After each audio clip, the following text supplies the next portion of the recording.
I'm very passionate about connecting good men, and I truly believe when good men come together in the name of Christ, unbelievable things can happen that we can't even imagine. The inspiration of the National Men's Conference actually dates back to 1994 when the first men's conference, Catholic men's conference, was ever put on in the United States in Cincinnati, Ohio. We wanted to keep that rich tradition alive. In 2011, it unfortunately stopped, so in 2018 we brought it back. Same city, Cincinnati, Ohio, Cincinnati Men's Conference. We rebranded it for the first time to call all men from all over the country, even worldwide, to the National Men's Conference, which will always be held in Cincinnati to hold that tradition. We have had the pleasure and honor of hosting the sponsors at our private home for the past 2 years. Because it is at my home and it happens the Friday before the National Men's Conference, they're set up the entire week before. So there are people at my house, there's stages being set up, there's lighting, there's camera crews, there's sound, and it's a lot of fun. In 2022, I got a call from my friend Kelly Woodward that asked if I would help with setting up this cocktail event for the National Men's Conference. The guests at the event, I don't think that they realized what they are going to experience, especially for this one. They were getting to meet amazing Catholic men, and being just in their presence, having them as a role model, I believe meant a lot to these sponsors.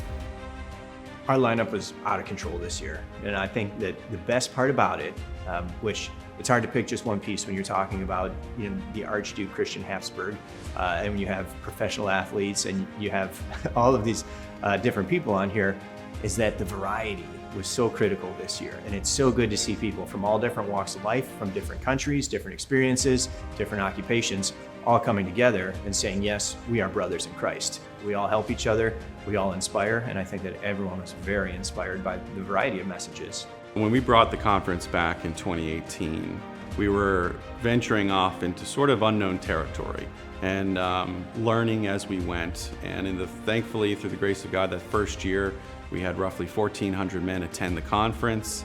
And now we are hosting the conference where we have the ability to have 10,000 people attend the conference in person. 2023 has definitely, without a doubt, been the most ambitious production that we have ever put on. We had men from all over the country. In fact, international speakers come in. It was headlined by Jonathan Rumi from The Chosen. Next to him was the Archduke of Austria, his first speech ever in the United States. Father Robert Spitzer joined us. Bishop Earl Fernandez from Columbus, the Archbishop of Cincinnati, Ohio. For the first time ever this year, we actually took footage backstage so folks could get somewhat of an idea, which we're really excited about. I mean, there's just guys running around everywhere, men making sure that this guy's in the right place at the right time. There's never a moment where we're not thinking about 5 to 7 steps ahead of what the men are actually seeing on stage. The men's conference has become very important to my husband and I. As a mother to 3 boys, raising them Catholic in today's world and showing them that there are strong, faithful, masculine men leading the way is very, very important to me. And it's important for my boys to see that. The invitation is to everyone. We want everyone, no matter what walk of faith you are, to join your Catholic brothers and come for an inspiration. Being involved in the men's conference, I was able to invite my Baptist dad to the next day, to the actual conference. He knew that I had been very involved in the planning, and honestly, this might have not been something that he would have done because he looked at the lineup and knew it was all Catholics. But because his daughter had been helping with it, he wanted to be there. My dad had a huge change of heart that day at the men's conference. He was so moved, he has not stopped talking about it 2-3 months later. 2023, I saw lines all the way around the concourse of men waiting to go to reconciliation. Many of them told me, I haven't done this for many years. I'm so glad this was made available to me. I can't wait to start going again every week. So pairing that with the Mass, boy, you are starting your day with such a supercharge of momentum that from that point on, as people left that arena, they couldn't wait to come back next year. They couldn't wait to get more involved. Their sons were excited about it, something they can talk about now. It has been amazing to see generationally men attending the conference, whether it's a son bringing his father, and then you have that son's son. So you have 3 generations attending the conference together, experiencing the conference together, but having different takeaways based on where they are in their spiritual journey. For me personally, what I love so much about the conference is to witness the men that attend and seeing the same people attend year over year and them inviting their friends and their family to come. The conference intends to be that connector, that network where men can connect with other men to help each other, to grow in Christ, to grow in themselves. There's not a lot that we can really claim as our own. We do our best to create that environment, and then the people, the guests, the Lord create all of that.